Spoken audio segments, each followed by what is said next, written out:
is such an important one, though. This is just, I mean, it's over a 60-year occupation and continued stealing of the lands. It's outrageous. Parts that you did not hear about. You get to hear it if you're outside the U.S., but this country is so controlled by the Israeli lobby, you never got to hear the part about him telling her like a really fierce, blunt way, what the hell is the big deal? That's how we said it. In Israel, we treat blacks like dogs. It's just the way it is. And it's sad that the U.S. media not one time replayed that part of the audio clip. I'm a Palestinian American. I've lived here my whole life. This is the Nakba protest. This is the anniversary of when Israel took over Palestine.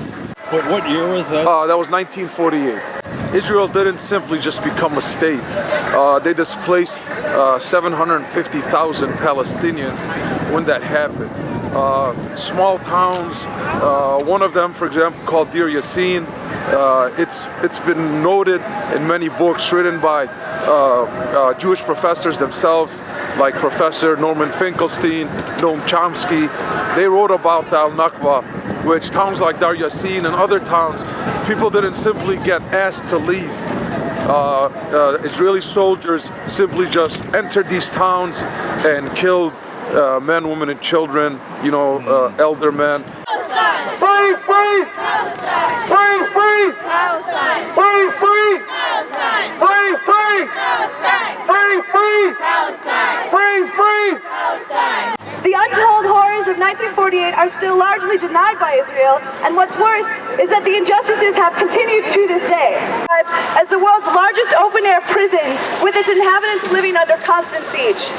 John Kerry came under fire a couple weeks ago for using the A word in talking about Israel, and while he quickly apologized and said that it was best left out of the discussion, the point is the Palestinians have been saying this all along. So let me say this loud and clear for everyone. Israel is an apartheid state.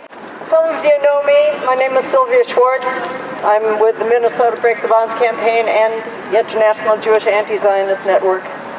And Minnesota Break the Bonds campaign is working to divest Minnesota from its investments in Israel bonds. A little over 66 years ago, a 3-year-old boy was forcibly expelled from his home in Jaffa, Palestine, joining the 750,000 Palestinian refugees of 1948. These people were never allowed to return to their homes in contradiction to international law. This little boy grew up in Lebanon, made his way to Minnesota, where I met him and married him.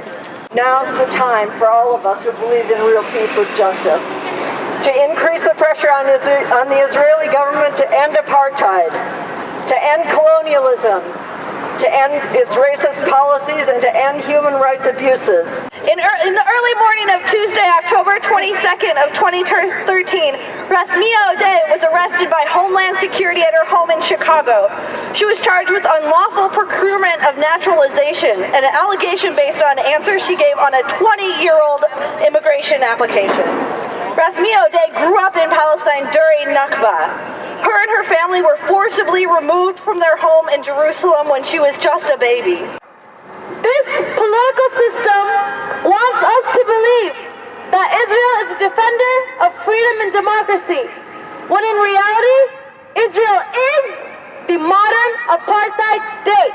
End apartheid now! Thank you. But don't be scared, and make sure you keep waking up and letting people know that if you don't stand up and you don't go ahead and wake up and speak up for your right, this country will be taken down to soon will be called the United States of Israel. Systematic genocide has obliterated the victims from the mind, forced ethnic cleansing, and stole fertile land from her mother nature. Someone once told me, "How dare you compare this to the Holocaust?" I bit my tongue and rolled the words back in all the tight places. They were too tough to swallow, so I held them with quivering fingers and placed them in my eyes. Maybe if I look at him hard enough, he'll understand.